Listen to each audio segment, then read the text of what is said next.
Now, Spirit of the Bluegrass. Sponsored by ADA Heating and Air. ADA is on the way. Lake Cumberland draws more than 4 million visitors each year. Just last year, a USA Today poll ranked it as the most popular lake in America. But not everyone who goes there comes back with everything they took. Marvin Bartlett met with a man who runs a lost and found operation for one of the state's biggest bodies of water in the spirit of the bluegrass. Lyndon Godby spends a lot of time fishing with his sons in Lake Cumberland, but he's not trying to pull up catfish or bass. He's looking for treasures. It could be a cell phone, anchor, wallet, keys, whatever treasure is to them. As many as 15 times a week, he suits up and jumps in, challenging himself to find things boaters and swimmers think are lost forever. Yeah, a lot of the time you'll get, oh, you'll never find that, or that's long gone, you know, and it may be, but I like to give them hope. I wouldn't come out if I thought it was wasting my time.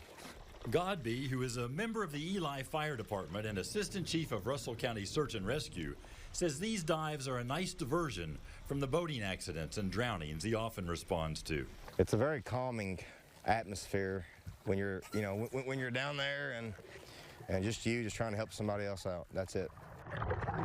Godby's 15-year-old son Braden also dives. People find them through a Facebook page called Lake Cumberland Treasures and More. They recently found Ashley Hart's watch while looking for something else. I was just so surprised. I could not believe my luck that it still works. Not every sunken treasure is small. Earlier this summer, Godby pulled up a mobility scooter that had gone off a dock. We found it at 107 feet. Lake Cumberland covers 65,000 acres. It's 101 miles long. So it's very important if you lose something, you pinpoint that location as accurately as possible. Godby advises boaters to mark locations with anchors and flotation devices. The sooner they call me, the better. Perhaps the most rewarding mission was when they helped an autistic boy who was devastated when his beloved blanket went overboard. There's your blanket. Every dive has a story. One group lost 4 cell phones when a jet ski tipped over. And he was like, I don't know if I can get 4 phones, but he did. And when he came out, my phone was still playing music, and it was Jelly Roll Save Me. and then he proceeded to hold my daughter's friend as she cried. There were tears because one of the phone cases carried a sentimental souvenir, the driver's license of the girl's mother who had recently died.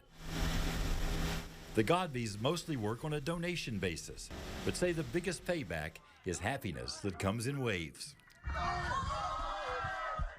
That's the big thing, is when you come up with it and their smiles and their cheers and laughter and everything.